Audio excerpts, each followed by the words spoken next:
नमस्कार, बहुत बहुत स्वागत आपका। मैं हूं आपके साथ मनुरा सक्सेना। आज जो खबर मैं आपके लिए लेकर आई हूं भारी मन से मुझे देनी पड़ रही है। यूं कहें कि मुझे एक तरफ नाराजगी भी है, गुस्सा भी है, तो वहीं दूसरी तरफ दुख भी है। आखिरकार क्या कसूर था उस चेतना का जो खेलते खेलते बोरवेल में गिर गई और उसकी अब मौत की खबर आ रही है। 10 दिन तक लंबा चला ऑपरेशन अपने अंजाम तक नहीं पहुंच पाया। कोटपुतली में, बोरवेल में सांसें थम गई चेतना की। चेतना ऑपरेशन जिसका हर एक अपडेट न्यूज़ 18 राजस्थान ने आप तक पहुंचाया, लेकिन जिसका अंदेशा था, उम्मीदें चूंकि हर दिन टूट रही थी जैसे जैसे वक्त बीत रहा था, और अंदेशा सही साबित हुआ जब चेतना को 10वें दिन ऑपरेशन के बाद बाहर निकाला गया, डॉक्टर तक पहुंचाया गया। वहां तक पहुंचने से पहले डॉक्टर का कहना था कि उसकी मौत हो चुकी थी। अब सवाल यहां पर प्रशासन पर उठ रहे हैं कि आखिरकार पहले बड़े फैसले लेने से क्यों कतराता रहा प्रशासन। क्योंकि आपने देखा कि जब 23 दिसंबर को ये बच्ची चेतना 3 साल की मासूम बच्ची बोरवेल में गिरी थी, तो 24 दिसंबर को ये दावा रात को किया गया प्रशासन की तरफ से कि हम रात भर में बस निकालने वाले हैं बच्ची को। 3 दिन तक देशी जुगाड़ इस्तेमाल किया गया और उसके बाद ये फैसला लिया गया कि पायलिंग मशीन बुलाई जाएगी। अब सवाल यह है कि आखिरकार पहले ही दिन पायलिंग मशीन क्यों नहीं बुलाई गई। ये देरी और लगातार हो रही देरी, चूंकि 48 घंटे बाद बच्ची का मूवमेंट नजर नहीं आया था कैमरे में, यानी कि अंदेशा बढ़ गया था कि कुछ कहीं गलत ना हो जाए इस बच्ची के साथ। और ये कोई पहला मामला नहीं है। आप देखिए राजस्थान में आपको कम से कम 20 दिन के बाद काफी तेजी से ये 5 से 6 महीने में मामले बढ़ रहे हैं, तेजी से देखने को मिले हैं। अब दिसंबर के महीने के अंदर ही आपको याद होगा दौसा में भी आर्यन को बचाने की मुहिम छिड़ी, रेस्क्यू ऑपरेशन हुआ, लेकिन ये रेस्क्यू ऑपरेशन भी अंजाम तक नहीं पहुंच पाया। आर्यन की सांसें बोरवेल में ही थम गई थी। 170 फीट गहराई में चेतना बच्ची गिरी हुई थी और इसे भी अब जिंदा नहीं बचाया जा सका है। अब सवाल यह है कि जब इस तरीके के हादसे हो रहे हैं तो उसके बावजूद भी क्यों प्रशासन सतर्क नहीं हो रहा, क्यों लोगों को जागरूक करने के लिए मुहिम नहीं छेड़ी जा रही है।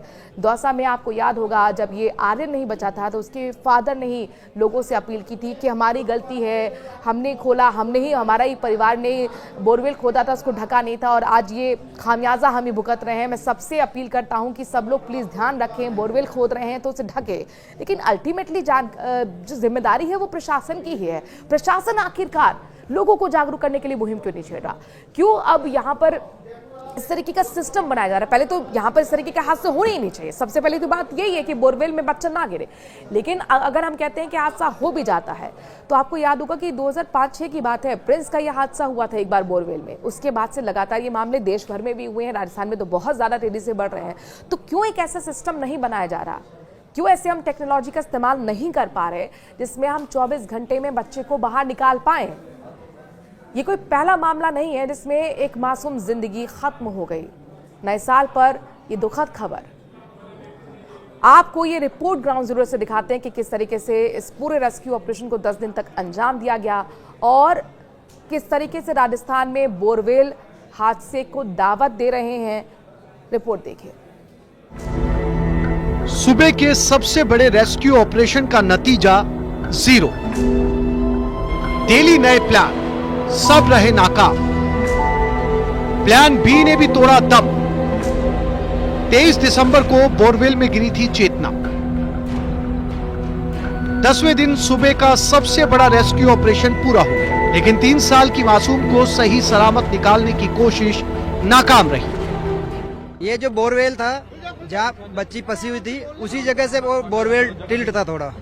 इसकी वजह से जैसे बच्ची सीधा ही कहीं जाते जाते एकदम बोरवेल टिल्ट हुआ और वहीं वो फंस गई। उसके साथ में जो मिट्टी आई, इसमें और कोई भी फंसे नहीं, सिर्फ मिट्टी के कंकड़, गीली मिट्टी के साथ, और उसके जो कपड़े थे वही फंसे हुए थे।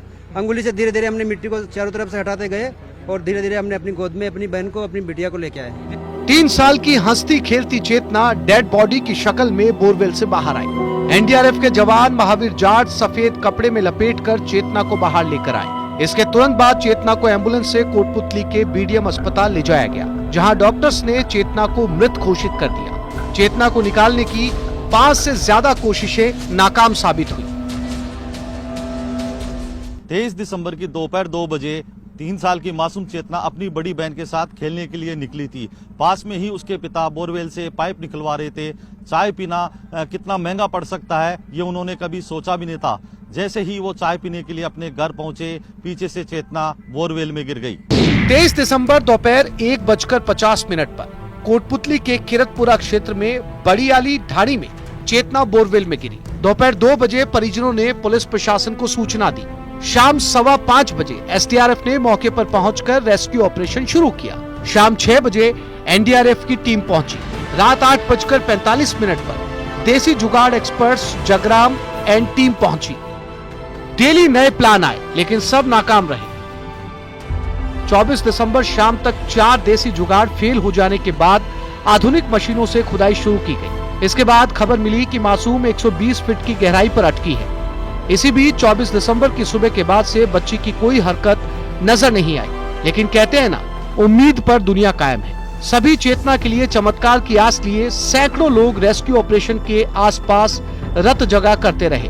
वैसे ऑपरेशन की नाकामी की बड़ी वजह अत्याधुनिक संसाधनों की कमी भी कही जा सकती है। सोचा था कि मिट्टी मिल सकता है, लेकिन मिट्टी नहीं था और पत्थर में भी जो हार्ड वाला पत्थर था, तो चिपिंग हैमर काफ़ी भारी होने की वजह से जब हम उस पर रखते थे तो वो उछल के दाएं बाएं चला जाता था। फिर हमने अपने प्लान चेंज किया, धीरे धीरे हमने बड्डी वाइज सिस्टम बनाया। एक बड्डी सपोर्ट करता था, दूसरा बड्डी उसको तोड़ता था पत्थर को।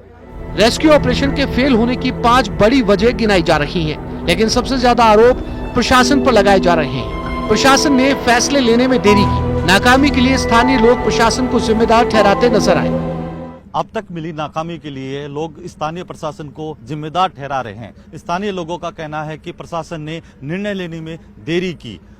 बच्ची जब सोमवार को बोरवेल में गिरी थी, उसको देसी जुगाड़ जितने भी लगाए गए उससे 20 फुट हुक के जरिए बाहर भी निकाल लिया गया, लेकिन बच्ची वहीं फंसकर रह गई। जमीन के अंदर मौजूद पत्थर की परत, देसी जुगाड़ पर अत्यधिक निर्भरता, संसाधनों की कमी, घटना स्थल पर पहुंचने में भी दिक्कत, सर्दी बरसात और खराब मौसम के चलते बार बार रेस्क्यू ऑपरेशन रोकना पड़ा। स्टार्टिंग में जो ए प्लान था उसके तहत उसको लॉक करना संभव नहीं हुआ। बी प्लान था, उसमें बहुत सारी जो है दिक्कतें आई। बीच में पाइलिंग मशीन जो है पत्थर काटने में काफी टाइम लग गया। उसके अलावा केसिंग डालने में टाइम लग गया। बारिश आ गई, मौसम खराब हो गया। उसके अलावा जो है 161 तक ही जो है केसिंग जा पाई, आगे केसिंग पहुंचना संभव नहीं था। तो बाद में जो है बिना केसिंग के जो है सेफ्टी के साथ जो टनल बनाई गई, पहले 8 फीट की टनल बनानी थी, लेकिन 12 फीट की टनल बनानी पड़ी। उसका कारण ये था कि एक्चुअल में बोरवेल टिल्ट थी और दूसरी साइड में हो गई थी। उसके लिए हमको एक्स्ट्रा टाइम लगा, पूरी रॉक काटनी पड़ी, चट्टान काटनी पड़ी, लगातार जो है उसके लिए 3 दिन तक कटिंग चलती रही और उसके बाद आखिरकार जो हमने बच्चे को निकालने में सफलता। बोरवेल में गिरकर जान गंवाने वालों में चेतना पहली और आखिरी नहीं है। ऐसे हादसों की लंबी चौड़ी फहरिस्त है। खेत खलिहान और आंगन में खुले पड़े बोरवेल में गिरने से देश में हर साल औसतन 50-60 लोगों की मौत हो जाती है। हालात इसलिए भी गंभीर है क्योंकि बच्चों को बाहर निकालने के लिए अभी तक कोई स्पेशलाइज्ड या रोबोटिक सिस्टम डेवलप नहीं हो पाया। इसलिए इस तरह के मामलों को लेकर अब सख्त कदम उठाने की जरूरत है। न्यूज़ 18 राजस्थान के लिए कोटपुतली से हीरालाल सैन की रिपोर्ट।